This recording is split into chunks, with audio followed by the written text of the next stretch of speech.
কর্মসূত্রে ২ বছর বাইরে থাকার পর মৈনাক আজ তার গ্রামে ফিরছে।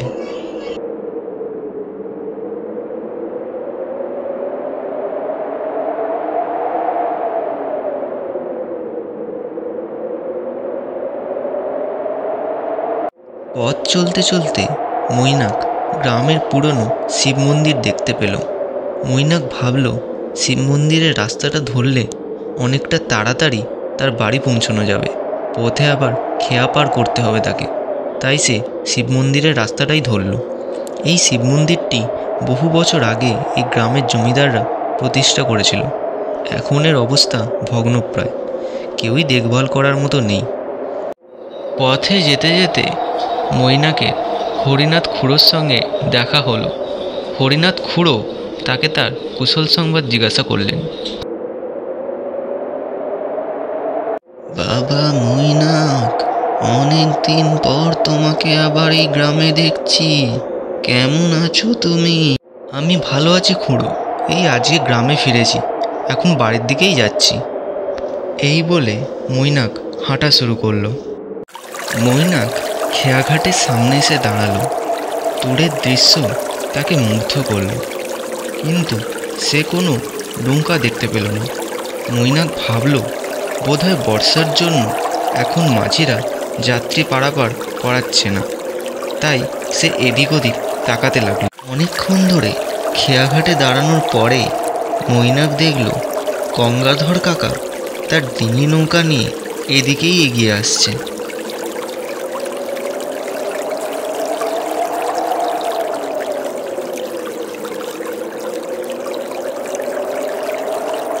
আগে মৈনাক বাবা আসুন, আপনার জন্যই এতক্ষণ ধরে অপেক্ষা করছিলাম। আপনার বাড়ি থেকে আপনাকে আনতে পাঠিয়েছে আমাকে।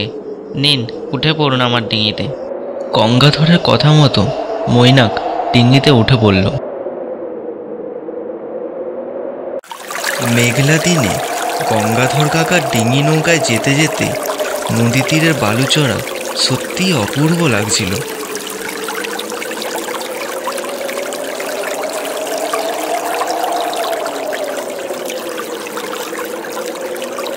আকাশের অবস্থা দেখে মৈনাকের মনে হলো যে কোনো সময় খুব জোরে বৃষ্টি আসতে চলেছে।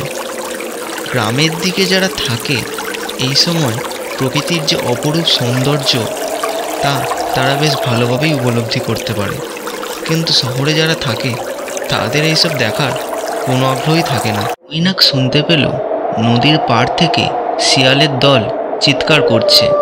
এইরকম আবহাওয়ায় শিয়ালের পালও বেরিয়ে এসেছে গর্ত থেকে।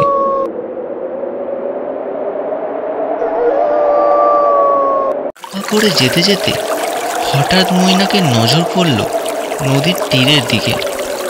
সে দেখল প্রায় এক গলা জলে দীর্ঘ কালো দেহি এক পুরুষের মতো কিছু একটা দাঁড়িয়ে আছে। সেটা আসলে কি তা সে বুঝতে পারল না, তবে তার চোখ দুটো যেন জ্বলন্ত দুটো ভাটা। ওই চোখ দেখলে হাড় হিম হয়ে যায়। মৈনাক গঙ্গাধরকে জিজ্ঞাসা করল, আচ্ছা গঙ্গাধর কাকা, ওটা কি বলো তো? ওইভাবে নদীর মধ্যে দাঁড়িয়ে ওটা কি বা করছে? ওটা কি কোনো মানুষ না কি ভালোভাবে বোঝাও যাচ্ছে না। আগে কর্তা, মনে হচ্ছে ওটা একটা মেছো ভূত। আপনি ওদিকে একদম তাকাবেন না। ব্যাটা এই মরশুমে মাছ ধরতে বেরিয়েছে, ওদিকে তাকাবে। অবশেষে গঙ্গাধর মৈনাককে ঘাটে পৌঁছে দিল এবং মৈনাক তাকে ধন্যবাদ জানিয়ে তার বাড়ির উদ্দেশ্যে রওনা দিল।